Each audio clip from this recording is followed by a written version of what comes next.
lupa. I-picturean mo mga mukha nila. O, yan mga kababayan ko, nandito po tayo ngayon, magla-livestream tayo.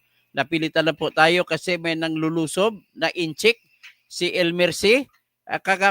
Mag-anak yan ni Alice Go. Hindi naman totoong Pilipino yan. At kinakasangkapan ng mga Pilipino, kinukuhang gwardya. Kasi kahanap buhay lang naman to sila, naintindihan ko. At yung mga bulldozer niya yan, ay yan ang hanap buhay. Ganon talaga tayo mga Pilipino. Kapwa natin Pilipino, yariin natin alang-alang sa hanap buhay natin. Pero ito lang masasabi ko sa ginagawa nyo yan, ay ang gagawin natin, ipapakulong ko kayo sakali hindi kayo alis. Bibigyan ko kayo ng 10 minutes na umalis dyan. Kung hindi kayo, pati ang polis, i-request ako sa polis, arestuhin kayo huli kayo sa akto sa pag-commit ng crime na grave coercion. At kung hindi kayo lihin, pati pulis, ireklamo ko sa Napolcom, sa IAS. Ganon lamang po ang gagawin natin. So, anyway, ang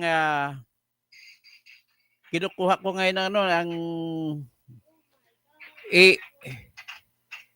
i-dial mo ako ulit, doon dito kita sasaluin sa kabila. I-dial mo ako ulit,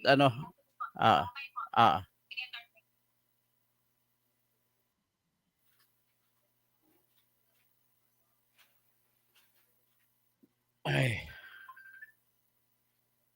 Okay. Ito.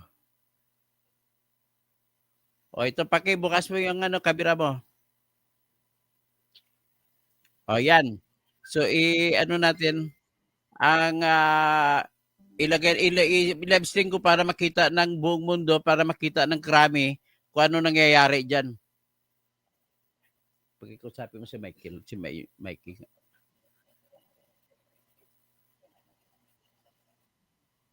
Ito, dali lang ha. Dali lang natin. Huwag mo lang ito, ipakita mo, ilikan mo, yung palapad. Dandahan mo lang kasi hindi malabo ang kwan mo, mahina ang signal mo. O yan may nakikita tayong bulldozer. Ayan, pang-aagaw ng lupa. Alam naman nila may nakapwesto, bakit nila sila namimilit? Yan po, bawal po sa batas, sa Article 536, walang sinuman ang pwede mang-agaw ng lupa kahit ikaw pa may-ari. Basta gamit ang dahas at pananakot. Yan po ay sa krimen, grave coercion po yan. At ginagawa sa kasalukuyan, mga kaibigan ko, dito sa dinalupihan sa Bataan. Ganun po kalupit yung Elmer C. dyan na inchik na magkaroon. Ang titulo nila, nasuri ko na at magsasampa na lang kami ng kaso pa ideklara na null and void kasi ang titulo nila walang pinanggalingan. Ganun lamang po. So ngayon, nagre-request ako sa pulis dyan na nagresponde na bigyan mo 10 minutes sa mga yan. Pag hindi sila umalis, hulihin sila lahat. Natalo na sila nung mga last month, may pinalabas na ang korte ng desisyon na talo sila. Yung kasong sinampa nila na pagpapalaya sa mga tao din sa pamilya Zapata ay talo na sila sa korte. Nag-apila na lang sila. Kaya hindi sila pwede mamimilit na papasok sila dyan. Elmer C, kakasuhan na kita talaga. Papalabasin kita na talagang makakahanap ako ng ebidensya na hindi ka Pilipino. Kayo dyan, mga Pilipino dyan, mga gwardiya kayo, alam ko naman mga pera lang man ang hanap nyo dyan sa kay Elmer C. At huwag kayong gumawa ng mga krimen dahil paggawa nyo ng krimen ay hindi kayo mapapatawad. Papatanggalan ko kayo ng lisensya sa PNP Sosya. Kunin mo nga ang pangalan ng ahensya nila dyan para patanggalan natin ng lisensya sa PNP Sosya. Yan, hindi po pwede yan. Po. Ha? Justice ang agency nila. Justice Security Agency? Opo. Sige, kasuhan natin sa Kabkrami para matanggalan ng lisensya yung injustice na yan. Justice ang pangalan niya, tapos hindi kayo naggumagawa kayo ng injustice. Anong klase kayo? So, ngayon, anong pangalan niya? Tanungin mo anong pangalan ng mga tatlong niya nakatayo. Ito si Demet. Si Demet. Anong first name? Buong pangalan ni Demet. Buong pangalan para i-lista natin sa Demetrio. Anong pilido? Aramilio ba ito? Jaramillo, Marami attorney. o sige, nakalista na siya. Sir po, sir. Pangalan Sino yan? po. Sir, Anong pangalan pangalan niyo? Kasi po. kakasuhan na namin kayo pag hindi kayo magbigay ng pangalan. Sir, pakibigay ko yung pangalan. Bakit, sir? Ayaw bigay, attorney. Ayaw bigay? Sige, at least may litrato na tayo. Tanggalin mo yung mga mask, wala namang COVID ngayon. Ayun, mga mask na yan, ibig po sabihin yan, ay ba gagawin kayong masama? Bakit kayo nagtatago sa dilim? Ganun po yan, mga kampon kayo nakadiliban. At least nakikita yung, sino yung operator ng ano dyan, bulldozer? Walang operator dyan? Pwedeng lapitan mo yung operator ng bulldozer, kunan mo litrato? Sandali. Ayan, may bulldozer, may ano dyan, may backhoe. So nakikita na sila sa ano, nakikita na sila sa Camp Crabbe. PNP Chief Nicolas Torre. Ito po on the record, yung mga monitoring mo diyan. Tumawag ka kayo sa 911. Sino bang tawag sa 911? At Si JJ po ito tumawag. ireklamo sa 911 na may nanglulusob. Anong pangalan yung operator na yan? Anong pangalan ng operator ng heavy equipment? Operator sa bangko. Anong pangalan siya, operator ng backhoe? Anong pangalan niya? Ha? Pangalan po. Anong pangalan niya? Pa. Pangalan ng Ingo. backhoe operator? Tunay na pangalan po. Pakipatay po po. Wala? Ayaw na bigay? Yung At mas bakit kayo nakamasmas, nakatabon ng mukha? Ibig sabihin pang ginagawa ninyo, alam nyo, illegal ang ginagawa nyo, kaya nagtatabon kayo ng mukha. Ayaw tanggalin yung mas. Di ko maintindihan yung sinasabi niya eh. Ay, sigaw niya pangalan niya. Ingo daw po. Ayaw bigay yung tunay na pangalan. Ingo ano? Tapos ito yung sa ano, sa... Yung sa backhoe. Sa bangko. Ano, palapitan mo Wala kunin sa mo pangalan. Ito yata yung operator ng bangko. Oh. Ito po. Sino ang Ano pangalan niya? Michael daw po pangalan niya. Ewan ko kung totoo yun o hindi. Anong apelido ni Michael? Michael Jordan? Dati apelyido din po. Plakador. Ha? Plakador. Plakador. Oh. Plakador daw po. Sige, at least nakuha natin ang pangalan nila. Nagre-request ako sa inyo, sabihin niyo sa boss niyo, umalis kayo dyan in 10 minutes. Kapag hindi pa kayo umalis dyan, ipapahuli ko na kayo sa polis. Sabihin ko sa polis, hulihin kayo. Kasi actual na nagmagawa kayo ng krimen na tinatawag na grave coercion. Grave Sila coercion. Albiner. Attorney, sila Albiner nandito rin. Sino si? Sila Albiner po. Albiner. Si Albiner yung natalo sa kaso? Opo. Yung Bautista. Albiner Bautista? Di ba kamag-anak Opo, mo yan? tsaka si... Di ba Tsaka si kamag-anak mo Vincent yan? Lau. Sino pagkasama ni Albiner Bautista? Si Wenceslao. Ando sila sa may kubo. Wenceslao, ang apelido ng Wenceslao. Bautista rin po. Bautista, magkapatid. Di ba kamag-anak nyo yan? Bakit ganon sila? Di po natin alam. Ay, kumikita kayo. Mga kamag-anak nyo, ipagkanulo nyo dahil lang sa pera. Anong klaseng nga Albiner po. na yun sa Wenceslao? Matindi kayo Yung ginawa nyo, may action. Sila ba nagsudsod niyan? Sila po nagpasudsod. Ito si Demet No. po ang pinaka-guard nila dito. Si Demetrio. So, naabutan ba ng pulis na nagsusudsod sila? Opo, naabutan po. Asa Nandito sila sa... Asan na yung pulis ngayon? Andun po. Sandali po. Sabihin na nire-request ko na hulihin sila Sandali po. kasi nahuli niya pala sa akto na nagsusudsod. Grave coercion yan. Ito na po. Tawagan yung 911. Magtatawag tayo sa 911 kung hindi pa Sabi na daw pag po. hindi hulihin ng pulis yan, tatawag ako sa 911 tsaka kay General Torre. Hello po, attorney. Opo. Pwede niyong dalhin niyo sa presinto mga yan. Kasi gumawa na, huli niyo na sa akto na gumagawa ng krimen na grave coercion sa pamamagitan ng pagsusudsod. Pang-agaw ng lupa yan. Grave coercion po yan. Sige po, attorney. Dalhin nyo, i-booking nyo, bahala sila makiusap sa inyo later on. Gusto ko ipakita ninyong inyong pagkapulis, ang prinsipyo ninyo. Kasi kayo dapat ang masusunod yan, hindi sila. Tapos matulungan yung kapwa nyo taga dinalupihan. Gano'n lang pakiusap ko sa inyo po. At i-inquest nyo na sila po ngayon. Yan lang po ang pakiusap ko. Para hindi na maulit-ulit yan. Kasi talo na sila sa kaso Gamitin din yung kopya ng desisyon ng korte. ibigay sa inyo kopya ng desisyon ng korte. At yan si Albiner Bautista na yan, dapat kasuhan. Kumaso yan ng frustrated homicide laban sa client namin, pero talo, na-dismiss naman ng korte ang kanyang kaso. Kasi nag-invento ng kaso yan eh. So ipakita nyo rin ng desisyon, ng bigay nyo sa police, kopya ng desisyon, kuha kayo ng certified true copy, nagdesisyon dyan sa municipal trial court sa dinalupihan para naman matulungan yung police. Ang sa ginagawa nila para pagkatapos niyan, ay magre-recommend ako ng for spot promotion sa inyo kay Nicolas Torre kasi kapitbahay ko si Nicolas Torre. Bali, punta na lang po si ate doon sa istasyon.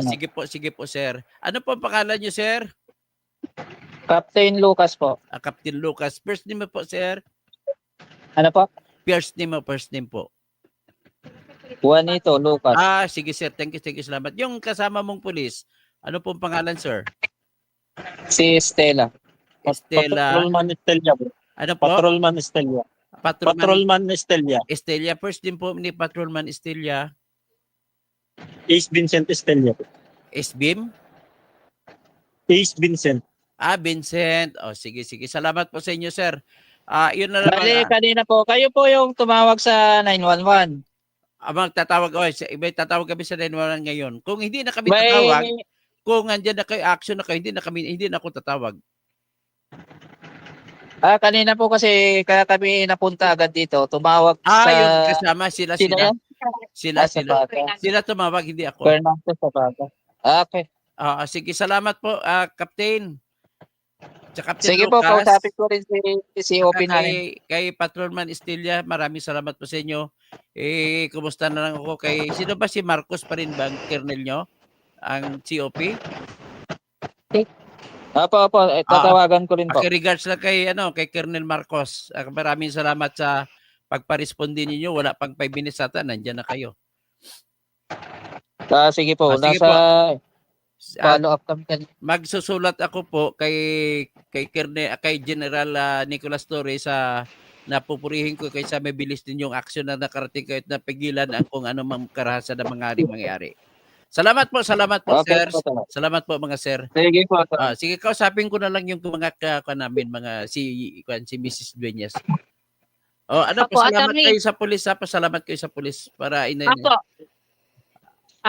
ganun ang pasalamat tayo kay General Torre na dahil sa 911 nagkaroon ng ganitong mga solusyon. Para hindi na nila ulitin. Sasabihin ko lang, advisean ko yung mga sila ni Albiner Bautista. Bago kayo magsudsud dyan, kuha muna po kayo ng court order. Kasi nga, binawalan na kayo ng court. Talo na kayo sa kaso. Yan lang. Kasi kung papakasuhan talaga namin kayo ng criminal case. So, sige, ikikwento ko na lang kasi okay na tayo. Ikikwento ko lang sa mga nagtatanong sa aking mga subscriber. So, ikuan mo lang ang iyong tinatawag na camera, ganun mo lang ikot-ikot mo lang. Okay po. Kay Charlie Whiskey, nagtatanong siya anong nangyari. Tapos kay Dato Iskembiang, mga inaanak ko, buti andito ka Sir Toto, no? Pa-share, sabi niya, paki-share lang ito para sa mamayang Pilipino, paki-share niyo po. Helen Bagyo. Ito pong nangyari, si Benny Comador, ito po nangyari dito. Ito pong paki-on mo na lang kamera mo parang background. Ito pong nangyari dito ay lumusob po yung grader, bulldozer at saka backhoe na pag-ari ng Colt Laguna Corporation, Development Corporation na pinapatakbo ni Mr. Elmer C. na ang suspetsa ko ay totoong inchik, hindi Pilipino at nangagaw ng lupa. At ayon sa aking pagsasaliksik at napatunayan ko na dahil sa mga certified true copies, certifications na ang lupa, ang titulo na binibitbit ng Colt Laguna ay hindi siya genuine, hindi totoo. Bagkus fake, inimbento lamang. Kasi ang unang-una, ang binigay ng pamahalaan ng Pilipinas ang karapatan sa pag-apply na magiging titulado ang lupa ay itong 1980 lang, 1990 lang ni binigay ng karapatan na magkaroon ng karapatan ng sinuman mag-apply ng titulo. So ibig sabihin, ang titulo niya 1920s, hindi pwede maaring magkaroon ng titulo siya na mas maaga pa sa 1990.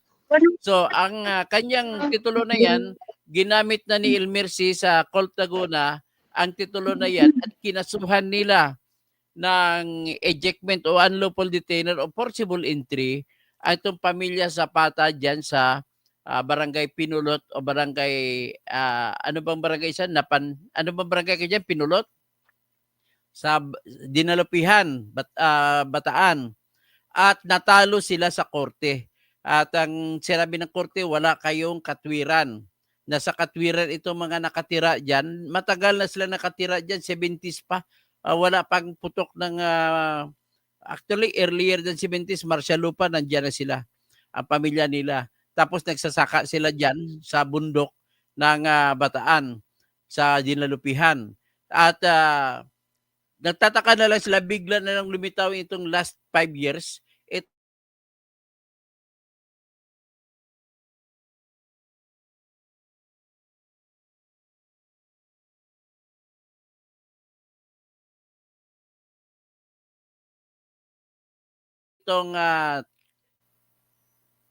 Pero ang problema nila ay talo sila sa kaso. Nagsampa sila ng kaso sa korte sa Municipal Trial Court ng Dinalupihan para palayasin itong mga pamilya na nilusod nila, pero hindi sila nanalo. Nanalo ang mga pamilya Zapata. So kung nanalo, wala silang katwiran na papasok bang agaw. Ganun lang po kasimple. Alam naman na siguro ng municipal trial, pinatawagan ko po si Mayor ng Dinalupihan na tulungan niyo po yung inyong mga constituent dyan. At maraming salamat po kay Colonel Marcos na siyang Chief of Police dyan sa Dinalupihan. At maraming salamat kay Captain Lucas at saka kay Patrolman Estilla na kaagad wala pang 5 minutes nakaresponde na kaagad sa tawag sa 911. So ganun po kagaling, pinupuri ko na naman ulit si PNP Chief Nicolas Torre sa kanyang programang 911 kasi pati usapin na panlulusob ay napigil. Nakasudsod na ang bulldozer at gumagalaw na ang bakho na bitbit ng mga lumulusob na mga demonyo ay napigil po sila ng pulis. So maraming salamat sa 911 ni Nicolas Torre. At sa sunod po babalik tayo at maraming salamat po. Ay sa pa lang ikwento ko. Itong nanay at tatay nila ng babae, si Lynn Zapata Dueñas, ay kinasuhan ng prostrated homicide nung isa sa tao diyan si Albiner Bautista tsaka si Wenceslao Bautista. At nagkaroon ng trial sa Municipal Trial Court ng Dinalupihan at panalo sila. Panalo sila mga Zapata family. Acquitted ang tatay niya na 70 plus years old na. Saan ka ba naman makakita? Senior citizen, 70 plus ang taon. Tapos aawayin mo yung 30 plus, ang laki matipunong katawan. So by virtue of the victories in court, ay ipakita niya sa mga pulisyan at kakasuhan ngayon itong mga ito, huhulihin at i-inquest. Yan ang request ko po. So salamat po sa inyo at sa inyong pakikinig. Paki-share po sa lahat ng inyong mga kaibigan at maraming salamat. Paki-like na lang, ito po ang aking inspirasyon. Paki-like, share at paki-invite na mag-join sa ating channel. Ito po ang aking inspirasyon para magpatuloy na tutulong sa mga tao humihingi ng tulong sa akin. Maraming salamat po. Charlie Whiskey, baka nakakuha ng permit sa office, hindi po sila pwede kumuha ng permit sa building official. Kahit po makakuha pa sila ng permit, hindi rin pwede magano kasi nasa ilalim po ng batas ng Pilipinas sa Civil Code na sasabi sa Article 536, hindi ka pwede mag-agaw ng lupa kahit ikaw pa may-ari basta gamit mo ang dahas at pananakot. Imordibal, magandang hapon po. Magandang hapon, sabi niya. Kumusta ka diyan sa La Union? Yung Bawang Basin River pala diyan sa La Union, pinakikitaan ng congressman ninyo na si Paulo Ortega. Grabe, bilyon-bilyon ang kinita niya kay Romualdez. Kaya pala kapalit ng pirma niya si impeachment laban kay Sara Duterte, yun ang kinita naman ni Paulo Ortega. Isa rin kumita sa impeachment ni Sara, si Congressman Zia Alonto Adyong. Ang dami niyang pera, kaya nanalo na naman. Marami siyang binibigay na pera sa mga butante, kaya panalo na naman siya. Oy, Zia Adyong, Alonto, mahiya ka naman. Sinisira mo yung pangalan ng apelido ng Alonto, tsaka Adyong. Ferdinand Sanoan, magandang hapon po, Attorney Engineer Toto Tirador, katotohanan kausing, God bless us all. Charlie Whiskey, si Dato Iski, is Gambang, o dyan sa mga, mas maganda pa yung mga Maguindanao dyan sa Barm area, no? At marami sila dyan, mga in-expect ko na uunlad ang buong Barm. Dahil po sa magandang pagpapatakbo ng mga ngayon, nakikita ko, at mind you, in 10 years, bibilang ka ng 10 taon, makikita mo, ang ganda-ganda na ng Barm. So, yan po ang aking maisasabi sa inyo. Ito nga, Ben Reclamador, magandang hapon po, magandang tanghali, o ano man. Sige, hanggang dyan lang muna tayo at babalik po tayo sa susunod. Over and out.